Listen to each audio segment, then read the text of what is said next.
Welcome to Real World Peaceful Parenting, a podcast for parents that are tired of yelling, threatening, and punishing their kids. Join mom and master certified parent coach Lisa Smith as she gives you actionable, step-by-step strategies that'll help you transform your household from chaos to cooperation. Let's dive in. Welcome to today's episode. I can't believe this is our 90th week together, and I am so honored each week to show up and work with you. My goal is to change the world one family at a time, and I feel like together each week we're meeting here, same place, same time, and we're doing it. We're creating connection and cooperation with your kids and changing the world one family at a time. So thank you. Thank you for going on this journey with me. I'm honored and touched to be your partner in real world peaceful parenting. Many of the episodes so far have focused on your kids, how to help them, how to support them, how to work with them. Today's episode takes a different turn and really is inwardly focused. Today's episode is for you, about you. Today, we're going to talk about holding space. Say, what, Lisa? I know. Bear with me. In the coaching world, we talk a lot about holding space. Holding space is knowing and believing the transformation or the goal is going to happen, even if there's no proof and even if the one wanting the transformation has doubts. Let me say that again. Holding space is knowing and believing the transformation is going to happen, even when there's no proof and even when the one wanting the transformation has doubts. That's us, by the way, the parent. Doubts that we're going to get there. Doubts that they're going to get there. The way this translates to our children is we often have to hold space for them, that something's going to happen for them before there's any proof that it's going to happen. Now, let me be crystal clear about this. Holding space is not hoping. They are two completely different things. One I encourage, the other I do not. Holding space is not hoping. Oh, I really hope someday this is going to get better. I'm not sure that it will, but I hope it does. When people say I hope, what they're really saying is I don't believe, but I'm pretending to believe, and I'm going to wrap up my unbelief in a pretty box and tie it up with a big red bow. Hope is waiting for evidence before believing something is true. And as my husband likes to say, hope is not a strategy. And as I like to say, hope does not build connection. Holding space, on the other hand, is one of the greatest tools you have in your real world peaceful parenting toolbox. And it's absolutely 100% available to you right now. Now, please hear this. When you marinate in the thought, I hope this gets better, or I hope this changes, what you're actually doing is you're giving your brain the assignment to seek evidence that you hope it gets better.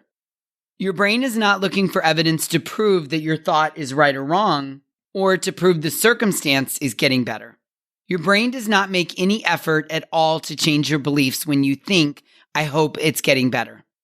Your brain is only looking for evidence of hope that it's going to get better, not any proof that it's actually going to get better. Conversely, there's much more power in the thought and belief that it will get better. It's not likely that our kids are going to have the exact same problem the rest of their life. At some point, the current challenge is going to get better. It is. And what if you believe that now for your child? What if you believe now at 5 that eventually my kid's going to know how to brush his teeth and he's going to do it on the regular? Or his storming is going to come in the form of calm words instead of yelling and screaming. Now, here's the question. What if you carry the weight of believing in the transformation now and believe for your child that they are going to overcome the challenge they're having right now? You are going to be able to sit still in school. You are going to be able to not hit your brother. You are going to not storm all day. You are going to be able to go to the bathroom when your body gives you the cue that it's time to go. You are going to eat vegetables. You are going to be able to get yourself ready for school and at school on time. What if as parents, we hold the space and say to our children, I know this is going to happen for you. I believe it. And I will carry the weight of believing until you catch up and believe with me. So good, right? Now hear me. We can also hold space for ourselves. When I started my own journey to peaceful parenting, I believed I would stop yelling at Malcolm long before I actually stopped yelling. I believed these techniques were going to work. I believed it. I had very little evidence, but I believed it. When your brain is given the assignment to support your belief, it looks for evidence to prove it, and it finds it 100% of the time. This isn't something I made up. This is fact. This is fact. When your brain is given an assignment to support your belief, when you say, I believe that one day my kid will fill in the blank, your brain looks for evidence to prove it, and it finds it 100% of the time. It's ironic because I see families that make so much progress when they're practicing the peaceful parenting tools. They show up for coaching, they listen to podcasts, and they make progress.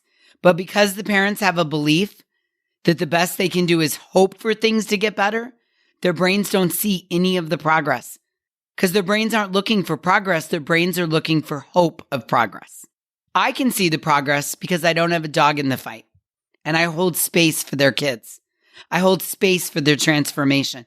I believe they're going to get where they want to go. I believe it. And because I'm holding space and believing this is going to happen, I clearly see the evidence of the progress they're making as a family. Let me say that again. Because I, as their coach, am holding space and believing this is going to happen, I can clearly see the evidence of progress they're making. But their brains are skipping over all the evidence of the progress because their brains are only seeking evidence of hope, not the evidence of progress. Ding, ding, ding, ding, ding, light bulbs. Hopefully light bulbs are going off for you. I want to say this again because it's far too important to skip over. So if your brain is drifted off, or you're looking at Facebook, or you're focused on driving, or you're doing something else, come back to me because this is too important to miss. Now hear this, because I, as their coach, am holding space and I believe the transformation is going to happen. I already believe it. I clearly see evidence of the progress they're making as a family. But their brains are skipping over all of the evidence because their brains are only seeking evidence of hope, not evidence of progress. Right? So what if you change your thoughts? You move away from hope and you move away from, I hope we're going to accomplish this, to, yeah, we're going to get it eventually. It's just a matter of time. We haven't figured it out yet and we're not there yet, but we're going to. We're going to get this figured out. My kid can't brush his teeth yet, but we're going to figure it out. We're not quite getting to school 5 days a week on time yet, but we're going to figure it out. My kid hasn't quite tuned into all the signals in his body that it's time to go to the bathroom yet, but I know he's going to get there. Imagine giving your brain that assignment to look for evidence that it's only a matter of time before you or your child figures it out. All day long, your brain and their brain is going to be looking for progress, and you're going to find it 100% of the time, which is then going to strengthen your resolve to keep making the transformation happen. See the positive loop that gets created? Holding space is the origin of the self-fulfilling prophecy. I'll give you an example. If a kid grows up with a parent telling him all the time, you're lazy. You're lazy. You're lazy. Oh my God, you're so lazy. Why are you so lazy? Stop being so lazy. The parent's voice becomes the kid's inner voice. And then the kid's brain starts looking for all the evidence that he really is lazy. And because of the way the brain works, his brain finds evidence 100% of the time that he's lazy. And then the kid grows up identifying as a person who's lazy. And because he believes he's lazy, he won't want to try new things. He won't want to look for evidence that he's not lazy. So let's say your son goes the first day of freshman football. Now, if you know anything about freshman football, the very first day of freshman football practice is grueling and painful for everybody. I don't care how long you've been playing football. I don't care how conditioned you are. I don't care what shape you're in. No matter what, I promise you, the first day of freshman football is grueling and painful for everybody. But this kid, who grew up being told and believing that he's lazy, goes to the first day of freshman football and barely makes it through. What his brain doesn't realize is that every kid there on the first day of freshman football barely makes it through. And at the end of the day, they're all exhausted, dehydrated, barely able to lift food to their mouths, and barely able to put one foot in front of the other. But unlike most of the other kids who are physically feeling the same way, this kid might end up quitting. And do you know why? Because his brain uses the first day of freshman football as evidence that he's lazy and he can't hack it. He quits because he thinks he's lazy. And he thinks he's lazy because his mind believes he's lazy. And that belief started with the parents telling him all the time that he's lazy. For this reason, it's a great idea as a parent to take inventory once in a while of what we're saying to our children. What are we repeating over and over and over? What are we telling them? What beliefs are we implanting in their brain? What messages are you sending to your kids about themselves that their brain is going to look for evidence to prove? What are you saying out loud that's going to change your thoughts into your child's beliefs? On the other hand, if you tell your kids they're capable of resolving conflict, they're great human beings, then this is what they're going to believe. Our brains don't wait for evidence. We assign or serve up a belief to our brain, and then and only then does it look for evidence. Most people think what happens is we use evidence to mold our beliefs. That's not how the brain works, and science proves it. The brain believes first, and then it seeks evidence to support the belief. If you have an inner confidence, without doubt, that you and your child are going to get wherever there is, that confidence will be instilled in your child. Their brain will find evidence to support your belief, and then it will become their belief. And it all starts with holding space. Holding space protects your kids from childhood scars, like believing they are somehow broken because they wet the bed until they were 10, or they were easily distracted in school, or they cried a lot when they had big emotions that they didn't know how to process. Holding space teaches your children that their challenges are process problems, not character problems. If you're struggling with practicing this valuable tool of holding space, here's what I want you to do. I want you to challenge your thoughts. When you challenge your thoughts, you challenge your beliefs. I want you to challenge your beliefs. Challenge what you say. Challenge your hope. Challenge your doubts. This is the work to be done. Holding space doesn't mean you simply say, I believe you, and then you sit back and expect your kids to figure everything out on their own. You still have to put the work in.